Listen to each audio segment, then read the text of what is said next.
شعبان کی 15ویں شب کو مغرب کی نماز کے بعد ہمارے یہاں انڈیا، پاکستان وغیرہ میں ایک بڑے اہتمام کے ساتھ 6 نوافل پڑھے جاتے ہیں جماعت کے ساتھ، اور خاص طور پہ اسی رات کو نصف شعبان کی 15ویں شعبان کی رات کو مغرب کی نماز کے فوراً بعد 6 نوافل کا معمول جماعت کے ساتھ ہمارے یہاں تقریباً انڈیا پاکستان کے لوگ پڑھتے ہیں، خاص طور پہ بریلوی مکتبہ فکر کے حضرات۔ تو سوال یہ تھا کہ کیا یہ شعبان کی 15ویں شب کو خصوصیت کے ساتھ باجماعت یہ نوافل پڑھنا کیا نبی سے ثابت ہیں، یہ صحابہ نے پڑھے ہیں، اس کی حقیقت کیا ہے؟ تو بھائی سب سے پہلے تو میں آپ کو یہ بات بتا دوں کہ 15ویں شعبان کی شب کے حوالے سے کوئی خاص عبادت کا تعین نہیں ہے، کوئی خاص عبادت نہ نبی سے ثابت ہے نہ صحابہ سے ثابت ہے کہ جس طریقے سے ہمارے یہاں معمول ہے یہ 6 نوافل، اس کے علاوہ دوسری بھی بہت سی اس طریقے سے عبادات کو مخصوص کر دیا گیا ہے، لیکن وہ صحابہ سے اور نبی علیہ السلام سے یہ باتیں ثابت نہیں ہیں۔ ہاں، شعبان کے مہینے میں نبی علیہ السلام بکثرت روزے رکھا کرتے تھے۔ صحیح بخاری میں حضرت سیدہ عائشہ صدیقہ سلام اللہ علیہا سے روایت ہے، وہ فرماتی ہیں کہ شعبان میں رسول اللہ اتنے روزے رکھتے تھے کہ کسی اور مہینے میں اتنے روزے نہ رکھا کرتے تھے، بلکہ مکمل شعبان کے روزے رکھ لیا کرتے،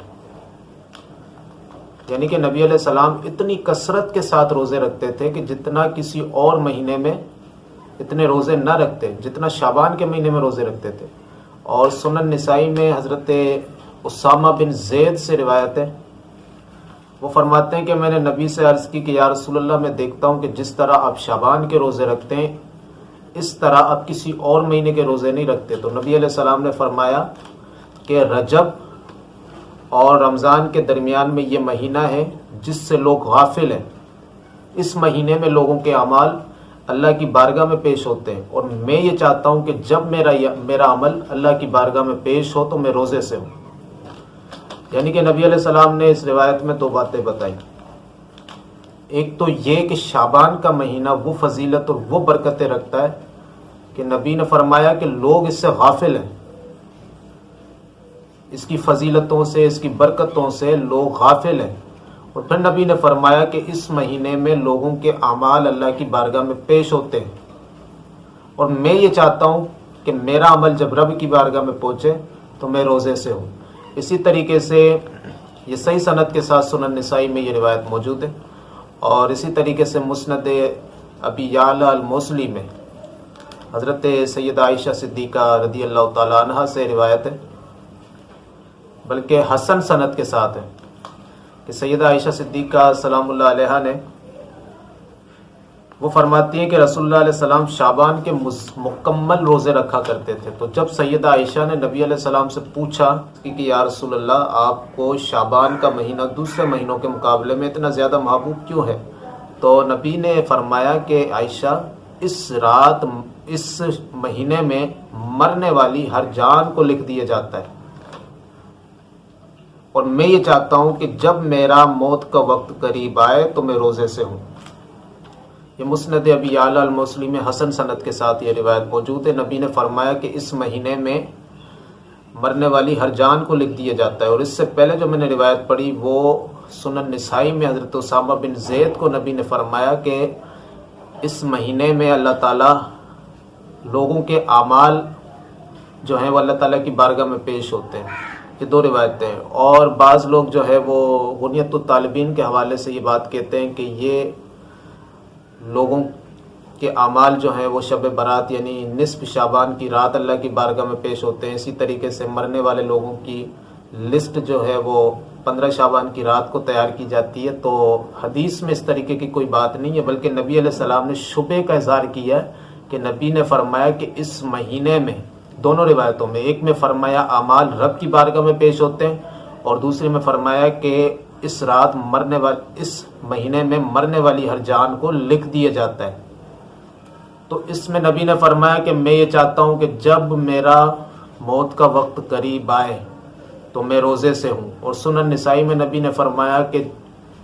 جب میرے اعمال رب کی بارگاہ میں پیش ہوں تو میں روزے سے ہوں۔ تو اس میں نبی نے شبے کا اظہار فرمایا کہ اس پورے مہینے میں کبھی بھی کسی بھی دن کسی بھی رات کو یہ معاملات ہو سکتے ہیں۔ تو اس میں کوئی تخصیص نہیں ہے کہ شعبان کی 15ویں رات کو ہی جو ہے وہ اعمال رب کی بارگاہ میں اٹھائے جاتے، نہیں، نبی نے جو ہے پوری حدیث سے واضح ہو رہا ہے کہ نبی نے فرمایا کہ کسی بھی وقت کسی بھی دن اس پورے مہینے میں یہ معاملات ہو سکتے ہیں۔ باقی جہاں تک شب برات کی بات ہے تو اس کی اصل سے بالکل انکار نہیں کیا جا سکتا، یعنی مطلقاً اس رات کی فضیلت سے انکار نہیں کیا جا سکتا، اگرچہ جو ہے وہ اس حوالے سے جو آنے والی اکثر روایات ضعیف ہیں، لیکن اس رات کی جو اصل ہے وہ معجم الکبیر للطبرانی کی اس روایت میں حضرت معاذ بن جبل روایت کرتے ہیں کہ نبی علیہ السلام نے فرمایا کہ شعبان کی 15ویں رات کو اللہ تعالیٰ جو ہے ظہور فرماتا ہے اور تمام لوگوں کی مغفرت فرما دیتا ہے علاوہ 2 لوگوں کے،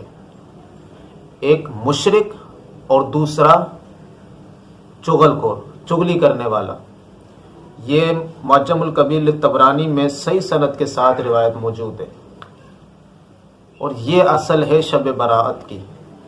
کہ نبی نے فرمایا اس رات کو اللہ تعالیٰ ظہور فرماتا ہے اور تمام لوگوں کی مغفرت فرما دیتا ہے۔ اور شب برات میں جو براعت کی شب یعنی کہ آزادی کی رات، اس میں جو لفظ آزادی ہے، براعت ہے، وہ اسی سے لیا گیا ہے کہ نبی نے فرمایا اس رات جو ہے اللہ تعالیٰ تمام لوگوں کی مغفرت فرما دیتا ہے۔ تو چونکہ اللہ تعالیٰ اس رات کو گناہ گاروں کو گناہوں سے آزادی دیتا ہے، تو اسی لیے اس رات کا نام شب برات رکھا گیا ہے، ٹھیک ہے۔ اس کی اصل اس صحیح حدیث میں موجود ہے کہ نبی علیہ السلام نے فرمایا کہ اس رات کو اللہ تعالیٰ ظہور فرماتا ہے، لوگوں کی مغفرت فرماتا ہے علاوہ 2 لوگوں کے، ایک جو چغل خور جو چغلیاں کرتا ہے اور دوسرا جو مشرک ہے، ٹھیک ہے۔ ان کے علاوہ اللہ تعالیٰ تمام مسلمانوں کی مغفرت فرما دیتا ہے۔ اور دوسری بات یہ کہ اس رات کی شہرت جو ہے وہ تابعین کے زمانے میں بھی تھی۔ شعب الایمان للبیہقی میں امام بیہقی نے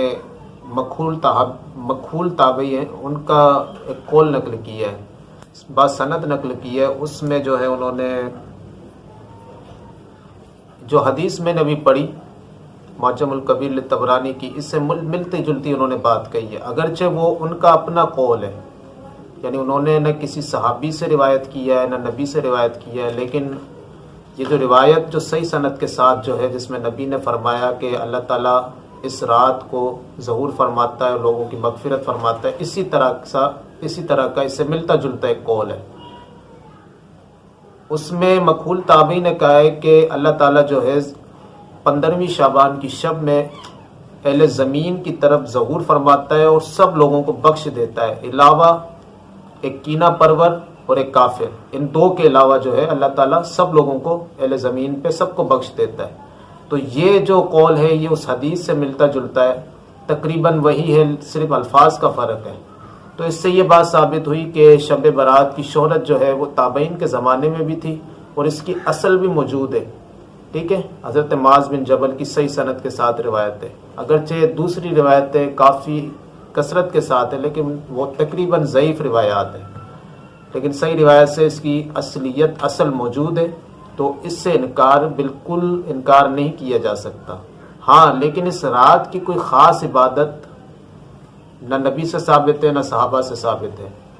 ہاں اس رات میں کوشش یہ کی جائے کہ نمازوں کے ساتھ نوافل پڑھے جائیں اور اللہ سے یہ دعا کی جائے کہ یا اللہ آج کی رات تو جن لوگوں کی مغفرت کرے گا، جن لوگوں کو تو بخشے گا، ان میں تو ہمارا بھی نام شامل فرما۔ باقی اس کے علاوہ کوئی مخصوص عبادات جو ہے وہ نہ نبی سے ثابت ہے نہ صحابہ سے ثابت ہے۔